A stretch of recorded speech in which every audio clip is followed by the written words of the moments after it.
NTR, Prashanth Neel combination లో వస్తున్న cinema మీద ఫ్యాన్స్ అంచనాలు హై రేంజ్ లోనే ఉన్నాయి. ఈ సినిమాకు డ్రాగన్ అనే టైటిల్ పెడతారని సమాచారం. ఎన్టీఆర్ ఆర్ట్స్ మైత్రి మూవీ మేకర్స్ పతాకాలపై కళ్యాణ్ రామ్, నవీన్ ఎర్నేని, వై రవిశంకర్, కొసరాజు హరికృష్ణ ఈ సినిమాను నిర్మిస్తున్నారు. ఈ సినిమా షూటింగ్ ఫిబ్రవరిలో ప్రారంభమైంది. ఎన్టీఆర్ పాల్గొనని సన్నివేశాలను చిత్రీకరించారు. ఈ నెల 22 నుంచి ఎన్టీఆర్ డ్రాగన్ సినిమా చిత్రీకరణలో పాల్గొననున్నారని ఇప్పటికే చిత్ర బృందం తెలిపింది. ఈ సినిమా సెట్స్ లోకి ఎన్టీఆర్ రానుండడం ఇదే తొలిసారి.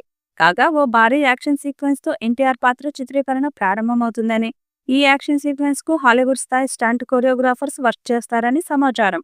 అంతేకాదు, ఈ సినిమాలో ఎంతో కీలకమైన ఈ యాక్షన్ సీక్వెన్స్ ని 30 రోజులకు పైగానే తీస్తారనేట ఫిలిం నగర్ సర్కిల్స్ లో వినిపిస్తుంది. మరి ఈ హాలీవుడ్ రేంజ్ యాక్షన్ ఏ లెవెల్లో ఉంటుందో తెరపై చూడాలంటే చాలా సమయం ఉంది. ఈ చిత్రాన్ని వచ్చే ఏడాది జనవరి 9న విడుదల చేస్తామని మేకర్స్ ఇప్పటికే ప్రకటించారు.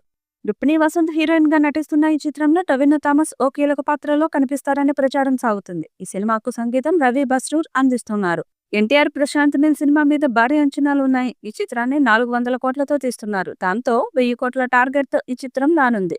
ఇప్పటికే ఈ మూవీ షూటింగ్ స్టార్ట్ చేశారు. ఇప్పుడు ఎన్టీఆర్ కూడా షూటింగ్ లో జాయిన్ అవ్వడానికి రెడీ అయ్యాడు. ఈ షెడ్యూల్ లో ఎన్టీఆర్ తో భారీ యాక్షన్ సీన్స్ రెడీ చేసినట్టు సమాచారం. మరి ఎన్టీఆర్ 31 బిగ్గెస్ట్ బ్లాక్ బస్టర్ అవుతుందని భావిస్తున్నారు. మరి ఎన్టీఆర్, ప్రశాంత్ నీల్ మూవీ ఎలాంటి రికార్డ్స్ క్రియేట్ చేస్తుందో చూడాలి. ఈ వీడియోపై మీ అభిప్రాయాన్ని కామెంట్ బాక్స్ లో తెలియజేయండి. ఈ వీడియో మీకు నచ్చితే లైక్ చేయండి, షేర్ చేయండి, కామెంట్ చేయండి. మరిన్ని అప్డేట్స్ కోసం మన ఛానల్ ని సబ్స్క్రైబ్ చేయండి. అలాగే పక్కనే ఉన్న గంట సింబల్ని గట్టిగా కొట్టండి.